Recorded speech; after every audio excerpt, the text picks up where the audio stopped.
اور اب ہم آخر میں اس جو افتتاحی نشست ہے اس کے آخر میں صدر باوقار فضیلت الشیخ جناب مولانا اصغر علی امام مہدی سلفی بدری حفظہ اللہ جو اس عظیم الشان کانفرنس کے صدر محترم ہیں، میں ان سے گزارش کروں گا کہ آپ آئیں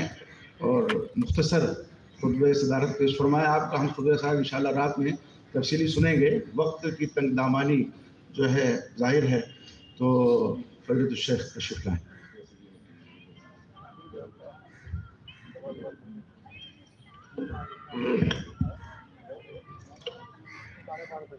السلام علیکم ورحمۃ اللہ وبرکاتہ۔ الحمد للہ نحمده ونستعینه ونستغفره ونعوذ باللہ من شرور انفسنا ومن سیئات اعمالنا من يهده الله فلا مضل له ومن يضلله فلا هادي له وأشهد أن لا إله إلا الله وأشهد أن محمدا عبده ورسوله أما بعد فإن خير الحديث كتاب الله وخير الهدي هدي محمد صلى الله عليه وسلم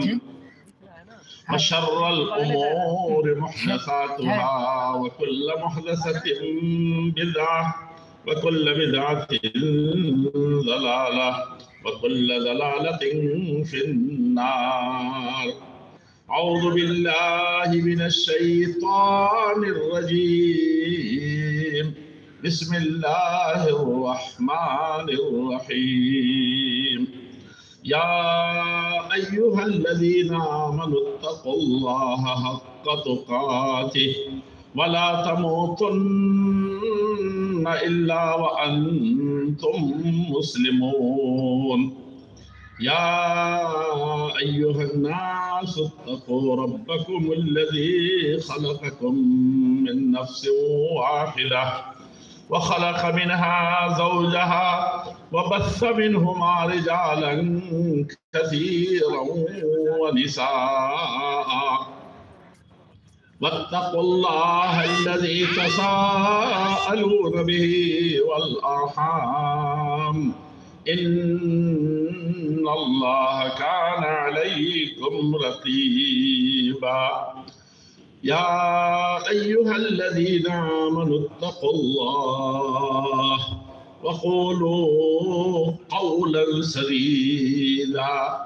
يصلح لكم أعمالكم ويغفر لكم ذنوبكم ومن يطع الله ورسوله فقد فاز فقد فاز فوزا عظيما۔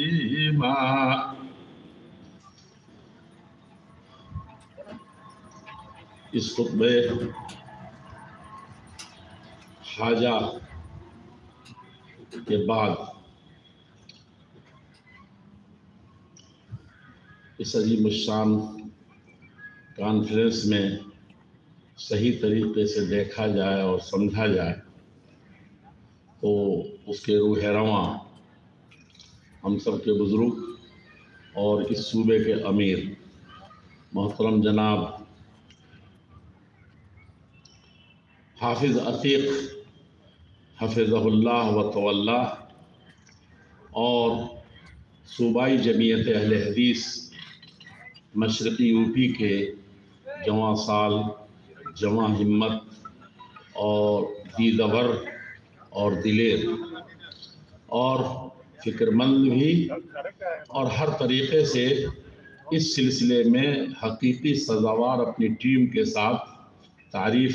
اور مدح و ثنا کے لائق فاضل جوان فضیلت الشیخ محترم جناب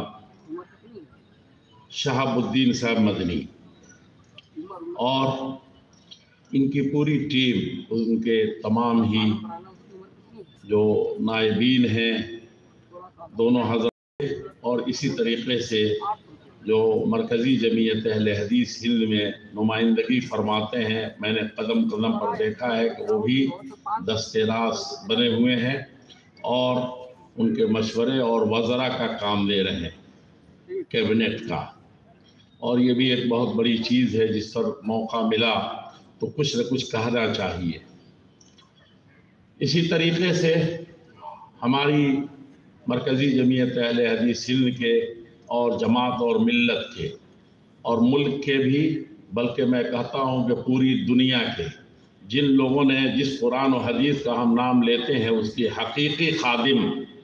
اور بڑے پیمانے پر خادم اس قحط الرجال کے زمانے میں جو صرف زیب داستان کے لیے نہیں ہے بلکہ حقیقت کا جامہ پہن لیا ہے، کہنے اہل حدیث ہیں اور کہنے کے سلف صالحین کے متبعین سلفی ہیں، لیکن کہاں وہ تھے؟ این السرا من السریا، کہاں راجہ بھوج، کہاں بھوجوا تیلی، وشتا نما بین الیزیدین بعدما یزید سلیم والاغر بن حاتمی۔ کیا ہو گیا؟ کون سے وہ آسمان تھے اور ہم کہاں ہیں؟ حقیقت یہ ہے کہ ہم کہیں کہیں گفتار تو ہیں، کردار نظر نہیں آتا ہے کہ تو گفتار وہ کردار، تو ثابت وہ سیارہ، یہ تھے وہ، لیکن کہیں نہ کہیں زمانہ کبھی کوئی بانجھ نہیں ہوتا اور ان عزم اٹھتے رہتے، کام ہوتا رہتا ہے۔ میری مراد اس سے ڈاکٹر عبد الرحمن عبد الجبار فریوائی، جنہوں نے اس دور میں بھی اور سلفیوں کے ہاں کہیں اور یہ چیز جا رہی تھی، البانی صاحب کی چیزیں ضرور آ رہی تھی، لیکن اس میدان میں حقیقی طور پر گھس کر کے جو حقیقی کام کرنے تھے انہوں نے شروع کیا تھا، وہ ڈاکٹر عبد الرحمن عبد الجبار فریوائی صاحب۔ اور اگر ایسے ہی کہتے رہے تو خطبہ صدارت تو ایسے ہی ہم لوگ جلسہ ہم نے کافی دیر سے شروع کیا ہے تو سب باتیں رہ جائیں گی، لیکن اگر رجال کو گنایا نہ جائے، جس رجال کے سلسلے میں خلفائے راشدین کی بات آئے گی تو رجال کی بنیاد پر وہ چلتے تھے، اللہ پر اوپر سب سے بڑا توکل تھا اور نیچے رجال تھے، اور وہ رجال کون تھے؟ جو حقیقت میں رجال تھے، یعنی مرد میدان تھے، مرد کہلانے کے لائق ہے نہیں، مرد گرد تھے وہ کہے بغیر بھی بات بنتی نہیں ہے۔ یہ پنڈال جو سجا ہوا ہے اور یہ عظیم الشان جلسہ جو قائم ہے، اور یہ ہے، میں اگر موقع ملتا تو میں کہتا کہ تھوڑی دیر رک کر کے کیا محلے محلے آپ نے تو آ کر کے یہاں دیکھا ہے اور دیکھا ہے کہ یہ سجاوٹیں ہیں، کتنی خوبیاں ہیں اور اس سے زیادہ کتنی خامیاں ہیں، لیکن کبھی یہ سوچا کہ آپ نے محلے میں صحابہ کی نسبت ہے، جس سے انسانیت جو کرا رہی ہے اس سے نسبت ہے، اور آپ نے کبھی اپنے محلے میں اس کا چرچا بھی کیا ہے، اس کے لیے پسینہ بہایا ہے؟ پھر اگر ان گڈھوں میں، ان کھیتوں میں، ان نالیوں میں اگر خشکی ہے تو دریاؤں میں طوفان نہیں آ سکتا۔ بہت زیادہ سوچنے کی ضرورت ہے، ہر طریقے سے جاننے کی ضرورت ہے۔ میں اس ناحیے سے یہ سب باتیں اشارہ کر رہا ہوں آپ کو، میرے بزرگوں، میرے بھائیوں۔ میں کہہ یہ رہا تھا کہ ڈاکٹر عبدالعزیز صاحب مرکزی جمعیت اہل حدیث کے نائب امیر اور بھی کچھ نائب ہیں، وہاں کے ناظم مالیات جناب وکیل پرویز صاحب، جو بتاتا ہے کہ میں کیسے مرکزی جمعیت کا کام چلتا ہے اور کن بنیادوں پر چلتا ہے، کیسے چلتا ہے، تو آپ کو کچھ ہوتا کہ رجال کا نام کیوں لینے کی ضرورت پڑتی ہے؟ کیوں ادھر جو بیٹھے ہوئے ہیں اور ادھر جو بیٹھے ہوئے ہیں اور یہاں جو ہیں یہ ایسے ہی نہیں بیٹھے ہیں، ان کے دلوں میں ایک کسک ہے، ان کے دلوں میں ایک جوش ہے، ایک ولولہ ہے، دل تو چاہتا ہے کہ سب کا نام لیا جائے اور ایک طرف سے نام لیا جائے، لیکن ایک جو کہتے ہیں یہ لکیریں جو ہیں جغرافیائی لکیریں، اس میں بڑے فساد پیدا کیے، اور وہ جو کہتے تھے کہ ہر ملک کے ماس کہ ملک خدائے ماس، دل میں اتاریے اسے، ورنہ یہ آپ کو مٹا دے گا آپ اگر ان لکیروں کو نہیں مٹائیں گے۔ یہ لکیر جو کھینچتے چلے جا رہے ہیں یہ بہت بدترین چیز ہے۔ اگر ان سرحدوں کا آپ اس ناحیے سے خیال نہ کریں کہ یہ بٹوارے ہیں، تو میں کہوں گا کہ ایک بڑی عظیم شخصیت جو ادھر بیٹھی ہوئی ہے، ان کو مولانا شمیم، اور کون تھے وہ؟ یو پی کا ذکر آئے اور اس میں جھنڈا نگر کا ذکر رہ جائے، نیپال کا ذکر رہ جائے، تو پھر اس کی تاریخ کبھی مکمل نہیں ہوتی۔ خاص طور پر جمعیت کے پنوں کو الٹا جائے تو میں نے تو خطبہ صدارت میں بہت کچھ سوچا تھا، لیکن میرا سوچا ہوا ہوتا نہیں ہے۔ لکھتے ہیں اور وہ پھر کیا بتاؤں کہ رجال کی قحط الرجال کی کہانی زیب داستان کے لیے نہیں، بہت بڑی چیز ہے، کرنے کی ضرورت ہے۔ کام اتنے ہیں کہ رجال اگر روز روز 1000 پیدا ہوتے رہیں تو کام نپٹائے نہیں جا سکتے، لیکن دوسری طرف بیکاری اتنی ہے کہ کسی کو کام نہیں مل رہا۔ یہ ہے مصیبت، کسی قوم کے اندر جب یہ آتی ہے تو بہت بدترین شکل اختیار کر جاتی ہے۔ میں صدر استقبالیہ کا ذکر کروں یا ناظم استقبالیہ مولانا ابراہیم صاحب اور مولانا وسیع اللہ صاحب کا ذکر کروں، اپنے علماء کا ذکر کروں یا مقالہ نگاران کو مخاطب کروں، میں آپ بتائیے کہ ان مدارس کے لوگوں کا جو حقیقت میں ہم کبھی کبھی کانفرنس کر لیتے ہیں، لیکن وہاں وہ ہر وقت قال اللہ قال رسول اور ہماری ملت کی رگوں میں روح دوڑاتے ہیں، خون نہیں دوڑاتے، روح دوڑاتے ہیں، ان کا ذکر کروں یا ان کا ذکر کیا جائے جو حقیقت میں ان کو حتی لا تعلم شمالہ ما تنفق یمینہ، جس سے جماعت سب کچھ پستی کی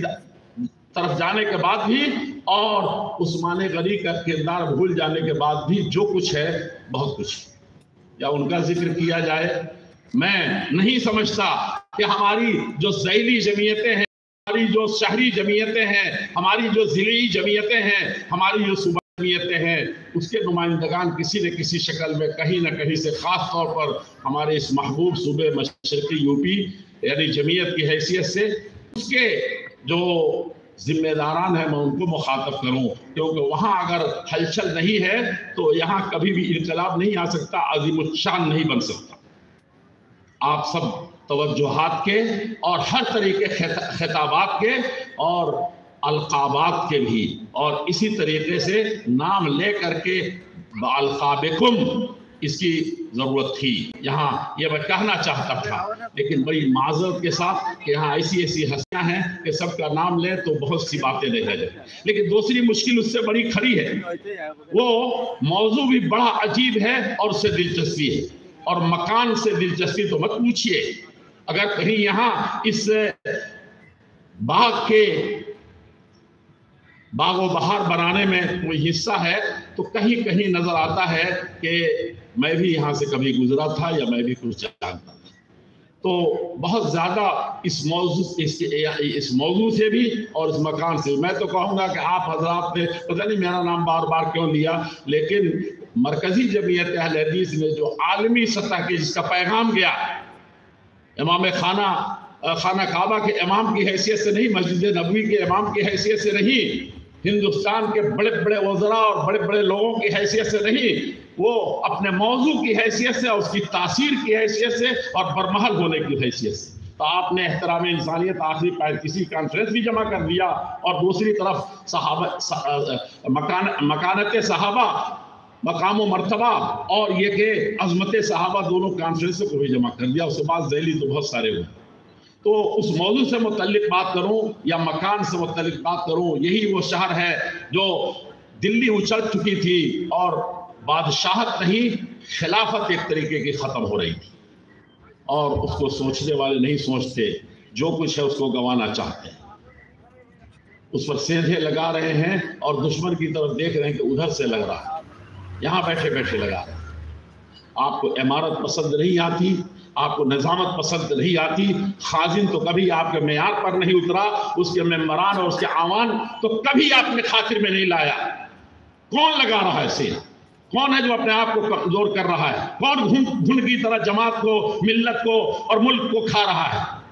یہ اپنی اللہ کے نبی صلی اللہ علیہ وسلم برباد ہونے والی قوموں کے سلسلے میں یہی فرمایا تھا کہ حیل و قال مومنی وحاد، اس کے علاوہ کیا چیز؟ یہ زبان نہیں رکتی اور یہ دماغ کہیں اور سیر کر رہا ہے۔ میرے عزیزوں، میرے بزرگوں، بہت کچھ یہاں کہنے کی ضرورت ہے، اور چاہیے کہ ہم اس پر غور کریں حقیقت میں اور اس کو جانیں۔ اور اس موضوع لکھنؤ کی جمعیت کی بات انہوں نے کی، میں نے اب اس کو تو نہیں کہوں گا، کچھ چیزیں آ گئی ہیں ایسی کہ اس کو کہنا نہیں چاہیے، لیکن یہاں لکھنؤ جو کہتے ہیں کہ عالم میں روزگار بن گیا،